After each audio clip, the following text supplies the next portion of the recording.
Assalamualaikum warahmatullahi wabarakatuh. Pertemuan ke-12 mata kuliah etika profesi membahas tentang manusia kreatif dan produktif. Nah, di sini ada beberapa yang akan saya sampaikan. Yang pertama terkait dengan pengertian kreativitas, nilai, manfaat, serta ciri-ciri dari kreativitas. Kemudian terkait dengan produktivitas juga termasuk pengertian dari suatu produktivitas dan bagaimana cara meningkatkan produktivitas. Yang pertama dalam kaitan dengan kreativitas. Kreativitas itu adalah suatu kemampuan untuk dapat menciptakan atau disebut dengan daya cipta. Kreativitas ini juga dapat bermakna sebagai kreasi terbaru dan juga orisinil yang tercipta sebab kreativitas itu menjadi suatu proses, ya. Nah, yang kedua, kreativitas ini merupakan suatu kemampuan dalam menghasilkan bentuk baru dalam seni, atau bisa juga di dalam permesinan, atau juga bisa untuk menyelesaikan masalah-masalah dengan metode-metode atau suatu cara-cara yang baru.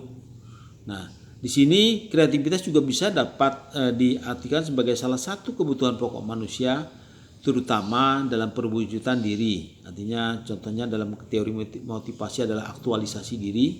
Ini yang merupakan kebutuhan tertinggi bagi manusia. Kita ingat yang namanya teori Maslow tentang hal itu. Nah, kemudian ada 4 aspek pengertian dari makna kreatif. Pertama, dianggap bahwa kreativitas itu adalah suatu kekuatan atau energi.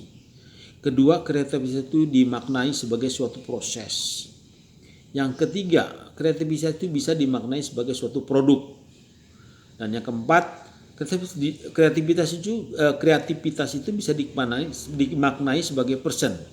Nah, ini bisa kepada orang, ya. Nah, kemudian mengapa kita perlu kreatif? Nah, kita perlu kreatif karena dengan memiliki kreativitas kita akan bisa tadi dikatakan beraktualisasi, menjadi pribadi yang telah lebih baik lagi, ya. Tidak saja untuk kepentingan dalam suatu berkarir, tetapi lebih dari itu akan memberikan suatu yang positif bagi diri sendiri untuk menjadi manusia yang lebih hidup. Nah, kemudian apa nilai-nilai penting kreativitas? Nah, ada beberapa nilai penting dari kreativitas. Yang pertama, adanya kemampuan untuk melahirkan sesuatu yang baru, yaitu berupa pikiran manusia maupun karya nyata dalam mengerjakan suatu persoalan hidup bagi orang-orang yang kreatif. Dan yang kedua, kita berbicara tentang tingkat kualitas dari kinerja, karya, gagasan atau perbuatan. Nah, ini adalah terkait dengan individu yang dapat mengantisipasi dari diri sejauh mana seseorang memiliki tingkat kreativitas tertentu.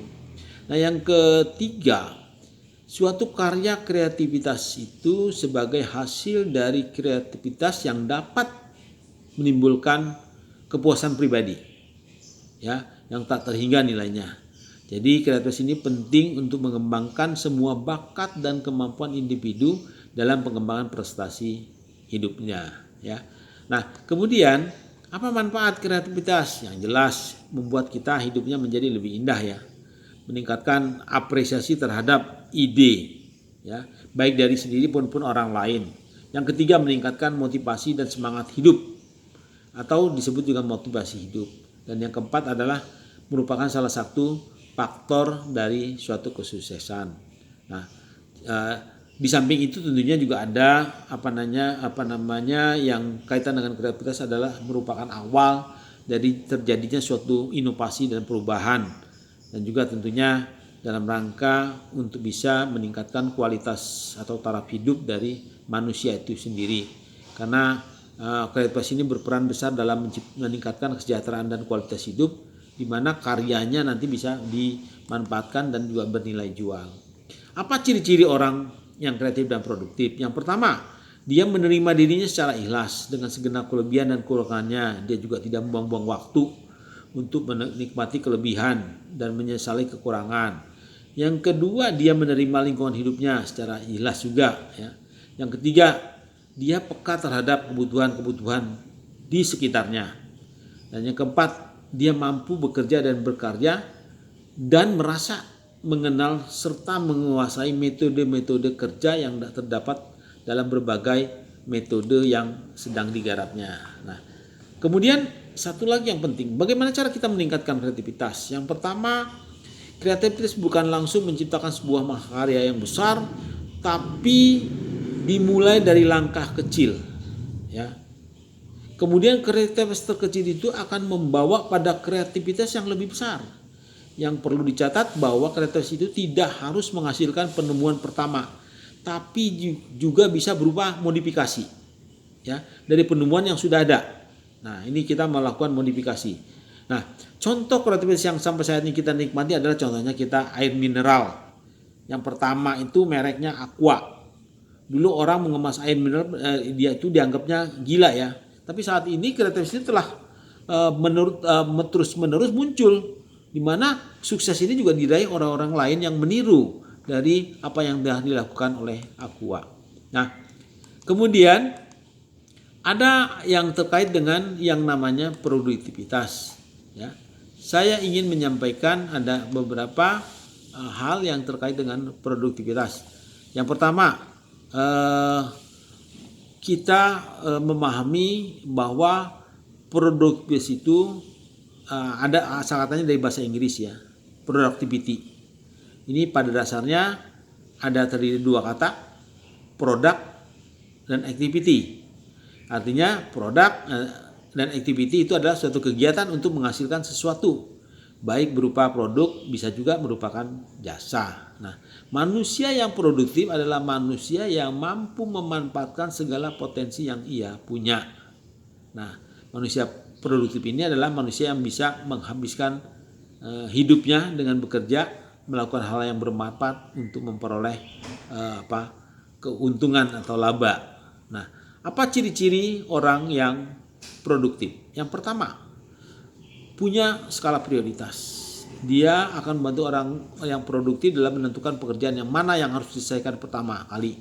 Nah, skala prioritas ini juga akan menghindarkan orang yang produktif dalam mengerjakan banyak hal secara tergesa-gesa. Yang kedua, mengerjakan segala pekerjaan sampai selesai. Yang ketiga, selalu fokus dalam segala hal, ya. Kemudian juga relatif memiliki banyak pertimbangan, ya. Nah, ini adalah ciri-ciri orang yang produktif. Nah, kemudian bagaimana cara meningkatkan produktivitas? Yang pertama tentunya kita mengetahui bahwa kita harus selalu bisa membuat rencana. Rencana itu baik rencana mingguan, rencana bulanan, ya. Dan yang kedua, kita memahami tugas dan alur setiap pekerjaan, ya. Dan ketiga, kita menetapkan hal-hal yang paling penting di dalam pekerjaan tersebut. Dan yang keempat adalah bagaimana kita memanfaatkan kalender secara maksimal untuk meningkatkan produktivitas. Dan tentunya bagi pimpinan perusahaan adalah bagaimana kita bisa memberikan reward terhadap suatu produktivitas atau keberhasilan yang kecil yang dihasilkan karena adanya produktivitas yang dilakukan oleh bawahan. Mungkin demikian yang bisa saya sampaikan. Wabillahi taufiq wal hidayah. Wassalamualaikum warahmatullahi wabarakatuh.